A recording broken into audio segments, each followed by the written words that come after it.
Hello বন্ধুরা, good morning, welcome back to my channel. আশা করছি তোমরা ভালো আছো, আমিও ভালো আছি।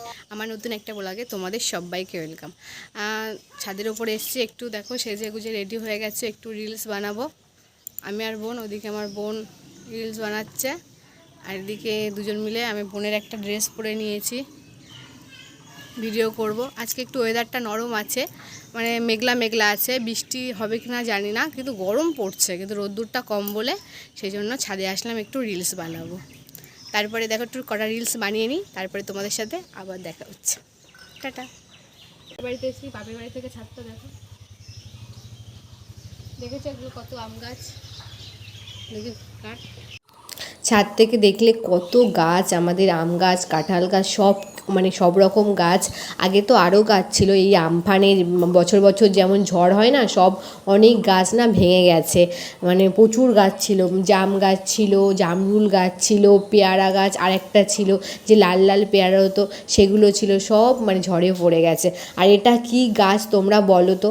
তো আগের বার এসেও তোমাদেরকে দেখিয়েছিলাম, তখন সাদা সাদা ফুল হয়েছিল, আর এবার দেখো ফল হয়েছে। এটা হচ্ছে করম চা গাছ, কি সুন্দর থোকা থোকা দেখো, মানে দেখলেই লোভ লাগছে, কিন্তু খেতে কিন্তু খুবই টক, খুবই টক। মানে আমার ছেলে একটা করে ছিটছে আর মানে এক কামড় নিচ্ছে, বলছে উফ কি টক বলে ফেলে দিচ্ছে, মানে এত সুন্দর লাগছে না গাছটা। আর এটা চাটনি আমার মা করে, এত সুন্দর লাগে খেতে, কি বলবো, খুব সুন্দর লাগে খেতে। আমিও এই মানে করম চার চাটনি বানাবো, তোমাদের সাথে শেয়ার করব।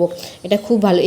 ওটা হচ্ছে তোমার এগুলোকেই ওই শুকিয়ে তারপরে চিনি দিয়ে ওটা চেরি বানায় দেখো। তারপরে এটা আমাদের তুলসী মঞ্চ, দেখো কি সুন্দর, বাবা সাইডে গাছ লাগিয়ে দিয়েছে, থোকা থোকা ঝাউ গাছের মতো ফুল গাছ।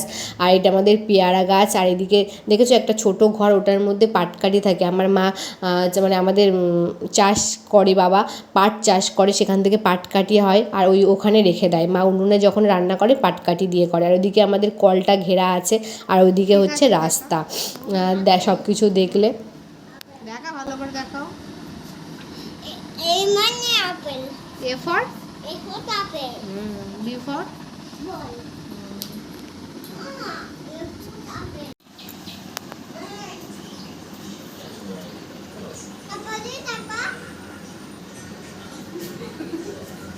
তারপরে দেখো ফেস প্যাক মেখেছিলাম একটু, ভাবি মাখবো, এখানে এসে এত আলসে হয়ে যায় আর কিছুই মাখা হয় না, তাই একটু মেখে বসেছিলাম। আর বাইরে দেখো প্রচুর বৃষ্টি হচ্ছে ঝমঝম করে, আর এইভাবে মানে বাইরে বসে বৃষ্টি দেখা একটা মানে এত সুন্দর একটা ফিলিংস হয় না, খুব ভালো লাগে। কার কার বৃষ্টি দেখতে ভালো লাগে প্লিজ আমাকে কমেন্ট করে জানিও। আর বৃষ্টিতে ভিজতে, আগে তো ছোটোবেলায় জানো, মানে বৃষ্টিতে ছাতা নিয়ে যেতাম, তাও স্কুল থেকে ভিজতে ভিজতে বাড়ি আসতাম। আর একবার তো বাবা পুরো বাইরে দাঁড় করিয়ে রেখেছিল, এরকমভাবে ভিজতে ভিজতে বাড়ি এসেছিলাম বলে। দেখো কি সুন্দর বৃষ্টি হচ্ছে।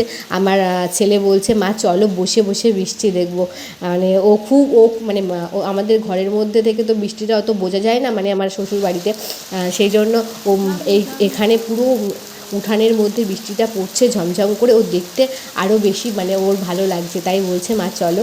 দেখো দুজনে মিলে বসে বসে আমরা বৃষ্টি দেখছি আর গল্প করছি।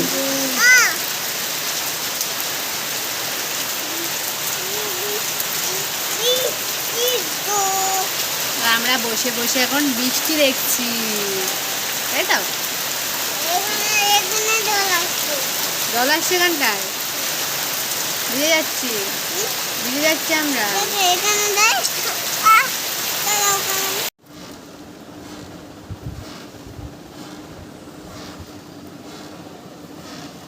তারপর ছেলেকে খাইয়ে ঘুম পাড়িয়ে দিচ্ছি। দোলনা মা মানে এখানে দোলনা ছাড়াও ঘুমাতে চায় না, ঘুমাতে চায় বলতে অনেক লেট করে, সেই জন্য দোলনাতেই দিই।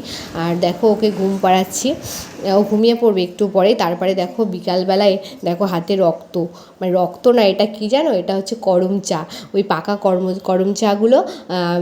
বোন বলছে কি দিদি এইভাবে দাদাভাইকে ফোন করে বল দিয়ে তোর হাত কেটে গেছে এইভাবে রক্ত বলে। আমি বললাম সেভাবেই ফোন করেছিলাম। আর মা দেখো মানে সন্ধ্যাবেলা, এখন সন্ধ্যা হয়ে গেছে, পাঁপড় ভেজেছে, সাবুর পাঁপড়, তারপরে এই যে বড় বড় যে পাঁপড়গুলো, সেগুলো আমি সাবুর পাঁপড় কখনো খাইনি, মা রেখে দিয়েছিল আমি আসলে ভাজবে বলে, সেই জন্য জন্য মা পাঁপড় ভেজেছে, সন্ধ্যাবেলা সবাই মিলে খেলাম। আর বাবা দেখো বাজার থেকে নিয়ে এসেছে চিকেন। আমি তো মাংস খেতে ভালোবাসি, আর চিকেন তো সব থেকে আমার ফেভারিট। এখানে আসলে বাবা তো মানে সপ্তাহে যেদিনকেই বাজারে মানে হাটে যাবে সেদিনকেই মানে চিকেন নিয়ে আসে আমার জন্য। আর মা আজকে রান্না করবে তো উনুনের জালে রান্না করবে। আর কাঠের জালে রান্না তো মানে খুবই টেস্টি হয়, যারা খেয়েছো তারা জানো। আমার মা আগে তো ওই গ্যাস তো ছিল না, মা উনানেই রান্না করতো। এখন তো গ্যাস হয়েছে, মা মানে গ্যাসে খুবই কমই রান্না করে। আমাদের প্রচুর গাছ, প্রচুর ওই কাঠ, সেই জন্য নষ্ট হয়ে যায় কাঠ, যার মা ওই সেই জন্য উনুনেই রান্না করে। আর এদিকে মা মশলা টশলা সব করে রেখে দিয়েছিল। এদিকে দেখো মাংসটাও মা কষিয়ে নিচ্ছে। আর দেখো কাঠের জালের তো রান্না খুবই ভালো লাগে। দেখো মা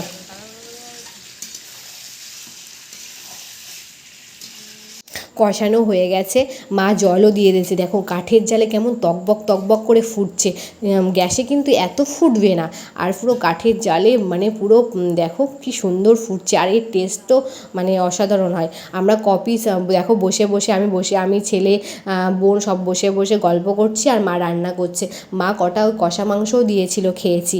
আগে তো ছোটোবেলায় মার কাছে মা মাংস রান্না করলেই মার কাছে বাটি নিয়ে বসে যেতাম, মা একটু কষা মাংস দেবে। আর সত্যি বলতে কষা মাংস আমার খেতে খুবই ভালো লাগে।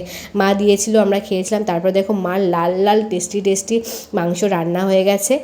এবার খাবো। তাহলে বন্ধুরা ভিডিওটা এখানেই শেষ করছি। যদি ভালো লাগে তাহলে আমার পাশে থেকো। টাটা।